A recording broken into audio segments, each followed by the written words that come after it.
معنتي بلحتت كنا نمسرت زنا حواتي تخكلنيا 240 كاري ندل خنودو تخوي ناسي طغلالا ودينا لما ميصنا مسكان شلو مسمع صوتاتو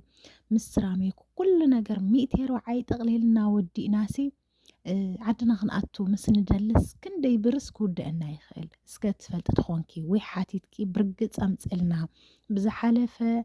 لسرح سلام سلام عميلكم الله كمي كأنكم زابر مسكن أنا بتاعن سلامية مسخم زلوخ يرد حافتكم يا يوتيوب channel حدش تزخمكم سبسكرايب نابوركم بيت حسابي كونوا شير لايك كومنت خايت رسول مالك أنا خاخذ لك زي لأخذكم كطعمكم يخليو اكتم هارلو تخليكم رولكم فيديو تحدشت حيزخ متي مالتي لما أنا كنت أفيقني بسرح منامن بيزي سلالخون كيو لما حنت خاء لحاتتكم مني بلا حالة في حتوتات بدن بي أي ملسكي لما حنتي كمل سركم متين يروحي كاري أغلى 240 كاري كندا يود أطليلكي بدن بجيركي يوردا فيديو سرح لنا لولكن عن حواتي بزحت مالتي بزح عينت حتوتات اللي جن كافت التحاتتكو 240 كاري سي برقص كندا جنزب يسرح الناسي حاتيتكي مصنا بدن برقاقيتكي كندا جنزب كسرح لنا خم دخل مصنا خيور دايل كناني خم مالتي لو ما عند خاني حنت حافتي بطعمي مرت لخونه جزا زمناوي جزا الشب 240 كاري كندي كم لتسرحه كلها بقلص مالتي بقلص غيره بدن بغيره كناغره بفيديو ملك بفوتو ملك زغزاتا تمصياني اخو ني حنت حافتيو ابز عرب هاجر كوينا لسرحته اسكا مጨረሻ ተከታተሉ መጀመሪያ ግን ላይክ ቆር ብርሃቲ በላሎም ማንቲ ብልሐተት كنا نمسرت زنا حواتي ትክክለኛ 240 ካሬ እንዳለ خنودو تخويناسي طغلالا ودينا لما ميصنا مسكان شلو مسمع صوتاتو مسراميكو كل نجر 240 تغليلنا وديناسي عدنا خنقاتو مسندلس كندي برس كودأنا يخيل سكت فلت تخونكي وي حاتيتكي برقص أمثلنا بزحالفة لسرحيو فيديو كيوردا قلصي خندي كم سرحتو محازخي أي نجر كنا يلبل البزح انتنا أنبيبية كومنت أنبيبية مالتيو دك نوعي يفلاليو خمس خل جزال لكن كفلالي خليلو مع انتجن تخكلنيا 240 كاري قنجل خونه جزا تسريحو توديو ناي حنت حافتي سدتنيا بيتسبيا مالتيو بطعمي صفف لولا خمس تري لخن دس لولا جزا ولا معصو ولا شنتيتو كل نجرو صفف لولا لتودأ 240 كاري إلي الشب لتودأ تغلالا توديو تسريحو كم تري لخن طرح بلات مبلا بريف ومبر نالعلى جوسيو نالعلي جوسيا جيراتونيا صالونانا ملك اسيا جوسيا جيراتو لتخالي جن او جنزب بزح سلالو لكا تنكالوت كلاسات تنكالوت سيرفيس بولوفون جيراتن مالتيو اتا صالونانا ملك اسخا جوسيا ازيو دسيلو لكا ماريامن بقى اسخيل كاسي صفف لولنا دستنيا تخون بناسبسي تحقوس هذا طعميخا تحقوس كمزي أزيو دس لبل جزانيوا مجمرة لزجزا مرق على صحفتي قريت أسي جزاي خمزي كندزي ودي إيلاتني بلي بزحات حاتي تنانت للخنا تغكلني خندي ودي أخي لزا جزا خيلا حاتي تمتيل كنني خمالتي دك نوع تريو للخن صفف لولا صبق لولا جزا እንግዲህ ታያ ተሪፋት ታንያ ብላጥ ጥራሕ መብላጥ ብላጥ በሊጥ ኩሉ ነገር ተለማሚጽዩ በለፎነ ተሰሪሕዩ ማዕጾታት ተጠቢቅዩ ሻወራት ተሰሪሕላዩ ታይ ተሪፋት ታንያ ብላጥ መብላጥና ብደገለ ሓንቲ ሰርቪስ ልክሽኔት ኾን እሳለ ገናላ ጥራሕ ኢላትን ማለት እዩ እምበር ኩሉ ነገር ተወዳድዩ ሻወር ትሪዩ ኢላለኽን በቃ ልክዕ ከምዚ ናይ ዝዓዲ እንዶ ናይ ዝዓዲ ከምዚ የለይ ማለት ናይ ሽንቲ ቤት ልብለክን ለኹታ ትሪኣ ኣለኽን ሽንቲ ቤት ሻወሩ ምናምኑ ክዳን መንጠልጠልኒ እዎ ዝፈረንጂ እሱ ልክዕ ከምዚ ናይ ዝዓዲ እምበይ ኣሰራርሓ ኤልሽብ ኣው ዝዓዲ ኣይኽእሉ ወይ ማለት ከምዚ ናይ ዝዓድና ፅፍፍ ለለ ስራሓት የለይ እንደው ገዛ ወልዕ ማራ ይኹን እውን ናትናዩ ልበለጥ ናትናዩ ደፀበቐ ማለት እዩ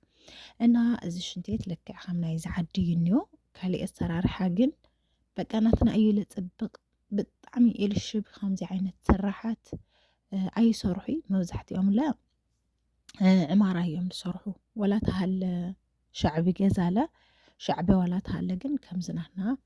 ኣሰራርሓ ነብሓቂ ኣይኽእሉ ወይ ፕላናቱስ ይፈላለዩ ናይዞም ዓዲ ፕላን ይፈላለዩ ናትና ፕላናት ለ ይፈላለዩ ግን ልጸበቐ በቃ ናህና እዩ ማለት እዩ እና ዝገዛኣ እንግዲህ ተወዳዲኡላ ሰራሪሓያ ኣብዚ ዓዲ ያው ንውሕ ዝበለ ዓመት ተቐሚጣ እያ ብርግፅ ግን ነዊሕ ዓመት ተቐሚጠን ብዙሓት ኣሕዋትና ለ ለይሰራሓኒዋ እየን ማለት ለይመልአለን በቃ ለይተባረኸለን ለ ገንዘበን ኣለዋ እየን ከምዚ እግዚኣብሔሩ ዝተባረኸሉ እግዚኣብሔሩ ዝባረኸሉ ገንዘቡ ከዓመ ትሪኢ ለለኸን ፅፍፍ ዝበለ ገዛ ሰሪሓ ማለት እዩ መጀመርያ ጓል ነዋይ ገዛኺ ትመንውዮ ይግበርኪ ትመንውዮ ትወልድሉ ትኸውድሉ ይግበርኪ እና እዚ ገዛ እዚ 140 ካሬ ተወዳዲኡ እንግዲህ ብላጥ በሊጣ ገዛ ኣፀራርያ ኣቑሑታ ሒዛ ምእታው ጥራሕ እዩ ልተርፋ ማለት እዩ ለዚ ገዛ እዚ በሊ ወርዳ ክንደይ ይወዲኡ ለሻወሩ ናይ ኣቑሑት ሻወር እኒኦ ፈረንጂ እኒኦ ናይ ሻወር ናይ ዝላዕለ ትሪኡ ለለኸን እኒኦም ማዕፆ እኒኦ ካንሸሎ እኒኦ እንዳለ እያ ተወዲኣ ነዛ ገዛ እንታይ ጥራሕ እያ ተሪፋንያ ገና ለይተወዳድአት ክሽነ ጥራሕ እያ ተሪፋንያ እምበር ኩላ ጃህዝ ኮይና እያ ዛ ገዛ ማለት እዩ እና ለዚ ገዛ እዚ ክንደይ ወዲኣ ይመስለክን ትኽክለኛ ከይሓሸኹ ከይቀነስኩ ከይወሰኽኩ ክነግረክን መጀመርያ መሬት እያ ገዚኣቶ መሬት ገዚኣ ካብ ሰረት ጀሚራ ካብ መሰራት ጀሚራ እስካብ ዛህዚ ጆሶ ይኹን ካሊእ ይኹን ወድአቶ 1.7 ወዲኣ 1.7 ወዲኣ ዝገዛ ማለት እዩ ብለይ መግዝእ መሬት የልብለክን ኣለኹ ብለይ መግዝእ መሬት ትኽክለኛ ሓቂ ክነግረክን ለለኒ እታ ትኽክለኛ ለወድእታ 1.7 ሚልዮን ወዲኣ ማለት እዩ ደቂ ነዋይ 1.7 ክትውድእ ተላ ግን ትሪኡ ለለኽን ቦሎፎን እውን ቦሎፎን ኣይኮነይ ማለት ዝበሎፎን ተከት ዝሓደ ኣይኮነይ ጆሶ ጌራ ኣፀብቕ ኣቢላ እያ ሰሪሓቶን እያ እንግዲህ ኩላ ነገር እያ ነገራትኒ ብላጥለ ገዚኣ እያ ንያ ሕዚ ክብለጥ እዩ ምዝ ብላጥለ ገዝኦቶ ምናምን እያ ሻወርለ ትሪኡ ለለኽን ሽንትየታ ሽንቲ ቤት እኒእዎ ሻወር እኒእዎ ኣብ ክልተ እዮም ንመቕልዎ እታ ሻወርና ሽንትየሲ ሓንቲ ክላስ ነገር ኮይናስ ግን ሎምታ እዮም ንገብርዎ እዛ ሻወር ንበይና ዝኾነ መንድቕ ይነድቁሉ ብደንብ ልምፅምፅ ኣቢሎም እሞ እታ ሻወር ልበይና እታ ሽንትየት ለ ልበይና እዮም ዝገብርዎ ማለት እዩ እና እንደው እኳ ስለበለጠ ኣብዛ ዓዲ ሽንትየቲ ሻወር ማዕረ እዩ ተረዲእክን ኣብኡ ተሓፂብካ ሰብኡኻ ትሽን ኣብ ዓድና ከዓ ኣብ ክልተ ይመቕልዋ እዮም ማለት እዩ ብጣዕሚ ደስ ልብለካ ብእውነት ብጣዕሚ ደስ ልብለ ኣሰራርሓ እዩ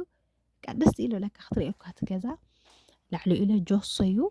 ናይ ሽንትየት ኣቑሑትና ኩሉ ነገር ሙሉእ ጌራ እያ ኣስሪሓቶ ካንሸሎ ለትሪኡ ለለኸን ተሰሪሑ ተወዲኡ ማዕፆ ናይ ካንሸሎ ማዕፆ ናይ ገዛታት እንዳለ ጠቕላላ እስካብ ዝሕዚ ወዲኣቶ እኒኣ መቸም ጃህዝ ኮይኑ ምንም ትሰርሐሉ ነገር የብላ ይደጊ ዓዳ ኸይዳ ገዛኣ ኣፅሪረ የቢላ ኣቑሑታ ገዚኣ ከፍ ምባል እዩ ጠቕላላ ብለይ መሬት መግዚ ዝወድአተን ግን ብለይ ምሕባእ ብለይ ምሽፋን ደቂ ነዋይ ለዛ ገዛ ልተወዳኣ ግን 1.7 ሚልዮን ወዲኣ ማለት እዩ 1.7 ብር ሚልዮን ተወዲኡ ማለት እዩ ስለዚ ተየኽለክ እንደለ ኣሕዋተይ ማዕረይ ግድን እዩ ክትውድእ ብዓድና ገንዘብ ምንም የውሊ ሎሚ እቲ ስሚንቶለ ብጣዕሚ ከቢሩ እዩ እንድሕር ስራሓቱ ኣፅፊፍካ ኣፀቢቕካ ምስ ካንሸሎ ምስ ካሊኡ እንድሕር ክትሰርሕ ኮይንካ ክትውድእ ናይ ግድን እዩ ማለት እዩ ብጣዕሚ ደስ ዝብል ገዛ ፅፍፍ ዝበለ ገዛ እዩ ከዓ ተሰሪሑ ከምዚ ከም ዓቕምና እንታይ ደልብለክን ኩሉ ግዜ ከም ዓቕምና ትሰርሕ ተደሊና ብልወሓደ እውን ክንሰርሕ ንኽእል ኢና ኣፅፍፍ ኣቢልካ ኣፀብቕ ኣቢልካ ዓቕሚ እንተልይካ ከምዚ ዓይነት ገዛ ቆንጆ ዝኾነ ምስራሕካ ለይተርፈካ ምስዳትካ ለይተርፈካ